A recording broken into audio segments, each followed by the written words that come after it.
ओम शांति 11/6/71। तीनों लोकों में बाप दादा के समीप रहने वाले रत्नों की निशानियां। ये कौन सा ग्रुप है? इस ग्रुप को सजाकर क्या बनाया है? बदलकर और बनकर जा रही है ना। तो इन्हों को बदलकर क्या बनाया है? अपना जब साक्षात्कार करेंगे कि हम क्या बने हैं, तब तो औरों को बनाएंगी। ये ग्रुप समझता है कि हम रूहानी सेवाधारी बनकर जा रहे हैं। सभी अपने को सेवाधारी समझकर सेवा स्थान पर जा रही हो। वह अपने अपने घर में लौट रही हो। क्या समझ के जाती हो? अगर अपने लौकिक परिवार में जाओ तो उसको क्या समझेंगी? वो भी सेवा स्थान है। वह सिर्फ सेंटर ही सेवा स्थान है। अगर घर को भी सेवा स्थान समझेंगी तो स्वतः सेवा होती रहेगी।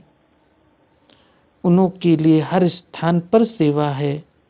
जो सेवाधारी होते हैं उन्हों के लिए हर स्थान पर सेवा है। कहाँ भी रहें, कहाँ भी जावें, लेकिन सेवाधारी को हर समय हर स्थान पर सेवा ही दिखाई देगी और सेवा में ही लगे रहेंगे। घर को भी सेवा स्थान समझकर रहेंगे। बुद्धि में सदैव याद रहने से इस स्मृति की शक्ति से कर्म बंधन भी सहज और शीघ्र खत्म हो जाएगा। इसलिए जबकि सेवाधारी बन के जा रही हो तो हर संकल्प में सेवा करनी है। एक सेकंड व एक संकल्प भी सेवा के सिवाय नहीं जा सकता। इसको कहते हैं सच्चा रूहानी सेवाधारी। रूहानी सेवाधारी तो रूह अथवा आत्मा से भी सेवा कर सकते हैं। जैसे लाइट हाउस एक स्थान पर होते हुए भी चारों ओर अपनी लाइट द्वारा सेवा करते हैं, इसी प्रकार जो सेवाधारी हैं वो भी एक स्थान पर होते हुए भी बेहद सृष्टि के बेहद सर्विस में तत्पर रहते हैं। तो लाइट हाउस और माइट हाउस बनी हो, दोनों ही बनी हो या लाइट हाउस बनी हो, और माइट हाउस अभी बनना है। ज्ञान स्वरूप है लाइट हाउस और योग युक्त अवस्था है माइट हाउस। तो सभी ज्ञानी तू आत्मा, योगी तू आत्मा बनकर जा रही हो या अभी कुछ रहा हुआ है? पूरा श्रृंगार किया? वैसे भी कुमारी अवस्था में स्वच्छता और अपने को ठीक रीति से सजाने का रहता ही है। तो यहाँ भट्टी में भी पूरी तरह ज्ञान गुणों के श्रृंगार से सज कर जा रही है। वहाँ जाकर अभी और कुछ करना है। पूरे अस्त्र शस्त्र से तैयार होकर युद्ध के मैदान में जा रही हैं। जो अस्त्र शस्त्रधारी होंगे वो सदैव विजयी होंगे। शत्रु के सामने आने नहीं देंगे। तो शस्त्रधारी बने हो जो शत्रु दूर से ही देखकर भाग जाए। सभी ऐसे बने हैं। मधुबन वरदानी भूमि के प्रभाव में बोल रही हो, वह अविनाशी शस्त्रधारी व श्रृंगारी अपने को बनाया है। कल नीचे उतरेंगी तो स्टेज वही ऊंची रहेगी। ये भी पक्का कर दो कि कहाँ भी जाएंगे, लेकिन जो अपने आप से अथवा मधुबन के संगठन के बीच, ईश्वरीय दरबार के बीच जो प्रतिज्ञा की है वो सदैव कायम रहेगी। ऐसी अविनाशी छाप हर एक ने अपने आप को लगाई है। निश्चय की विजय अवश्य है और हिम्मत रखने वालों की बाप दादा और सर्व ईश्वरी परिवार की आत्माएं मददगार रहती हैं। कितना भी कोई आपकी हिम्मत को हिलाने की कोशिश करे, लेकिन प्रतिज्ञा जो की है उस प्रतिज्ञा की शक्ति से जरा भी पांव हिलाना नहीं। पांव कौन से? जिस द्वारा याद की यात्रा करते हो। चाहे सृष्टि क्यों न हिलावे, लेकिन आप सृष्टि की आत्माओं से शक्तिशाली हैं। एक तरफ सारी सृष्टि हो, दूसरे तरफ आप एक भी हो, तो भी आपकी शक्ति श्रेष्ठ है, क्योंकि सर्वशक्तिवान बाप आपके साथी है। इसलिए गायन है शिव शक्तियाँ। जब शिव और शक्तियाँ दोनों ही साथी हैं तो सृष्टि की आत्माएं उसके आगे क्या हैं? अनेक होते भी एक। तो बाबा ने कहा, इतना निश्चय बुद्धि व प्रतिज्ञा को पालन करने की हिम्मत रखने वाली बनकर जा रही हो। प्रैक्टिकल पेपर होगा, थ्योरी का पेपर तो सहज है। किसको सप्ताह कोर्स कराना व म्यूजियम व प्रदर्शनी समझाना, ये थ्योरी का पेपर है। लेकिन प्रैक्टिकल पेपर में जो पास होते हैं वही पास विद ऑनर बनते हैं। तो बाबा ने कहा, जो ऐसे पास होते हैं वही बाप दादा के पास रहने वाले रतन बनते हैं। तो पास में रहना पसंद करती हो, वह दूर से देखना पसंद आता है। पास विद ऑनर बनेंगे, ये भी हिम्मत रखनी है। इस हिम्मत को अविनाशी बनाने के लिए एक बात सदैव ध्यान में रखनी है, कोई भी संग दोष में अपने को लाने के बजाय बचाते रहना। कई प्रकार के आकर्षण पेपर के रूप में आएंगे, लेकिन आकर्षित नहीं होना। हर्षित मुख हो पेपर समझ पास होना। सदैव कई प्रकार का संग दोष कई प्रकार का होता है। माया के संकल्पों के रूप में भी अपने संग का रंग लगाने की कोशिश करती है। तो इस व्यर्थ संकल्पों के व माया के आकर्षण के संकल्पों में कभी फेल नहीं होना।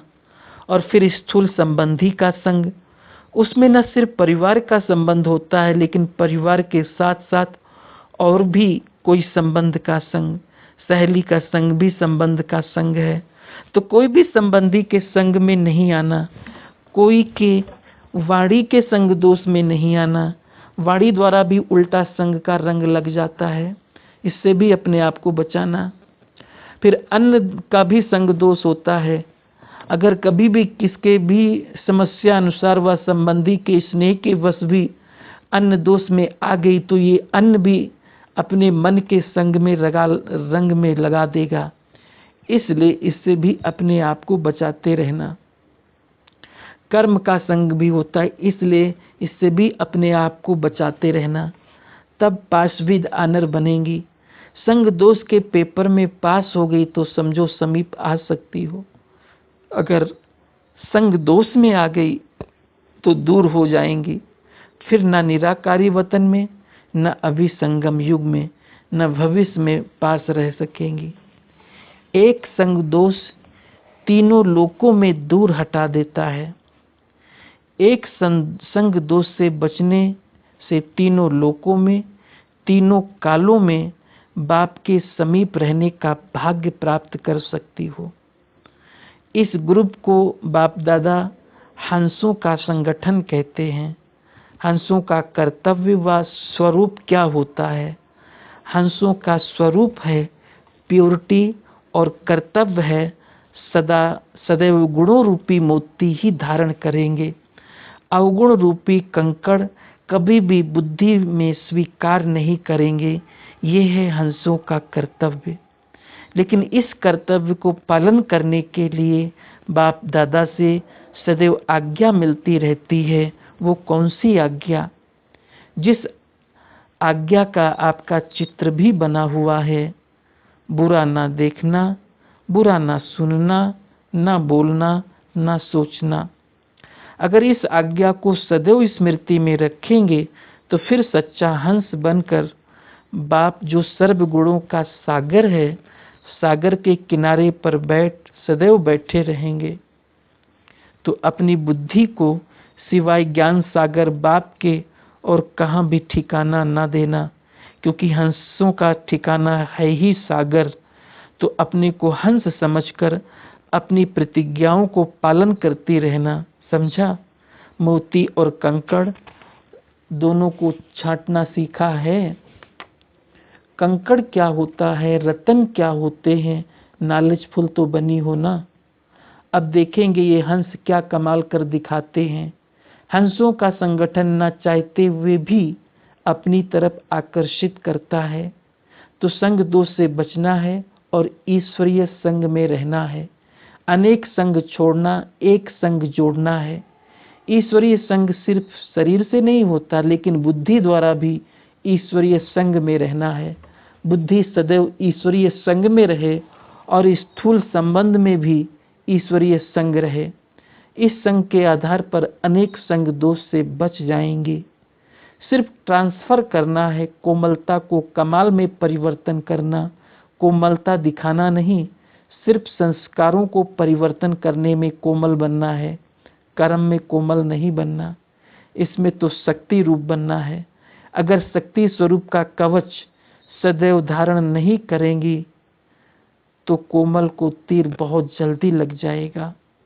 तीर भी कोमल स्थान पर ही लगाते हैं, इसलिए अगर शक्ति स्वरूप का कवच धारण करेंगी तो शक्ति रूप बन जाएंगी, फिर माया का कोई तीर नहीं लग सकेगा। कर्म में कोमल नहीं बनना, सिर्फ मोल्ड होने के लिए रियल गोल्ड बनना है। चेहरे से, नैन चैन से कोमलता नहीं लानी। ये सभी बातें स्मृति में रख पास विद ऑनर बनना है।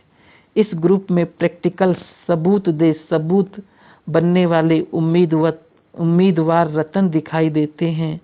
हर एक को एक दो से आगे जाना है, दूसरे को आगे जाता देख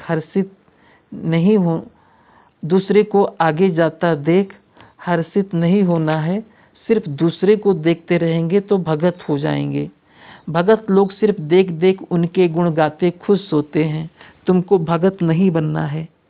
ज्ञान स्वरूप और योग युक्त ज्ञानी तू आत्मा और योगी तू आत्मा बनना है। अब पेपर की रिजल्ट देखेंगे।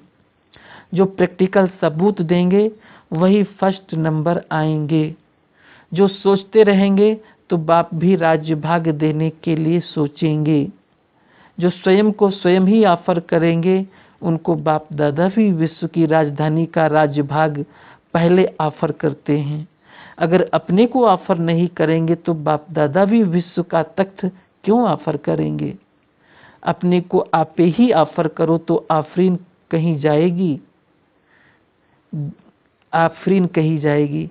गैस के गुब्बारे नहीं बनना, वो बहुत तेज उड़ते हैं लेकिन अल्पकाल के लिए। यहाँ अपने में अविनाशी एनर्जी भरना, टेम्परेरी ऑक्सीजन का आधार भी नहीं लेना। अच्छा, ओम शांति।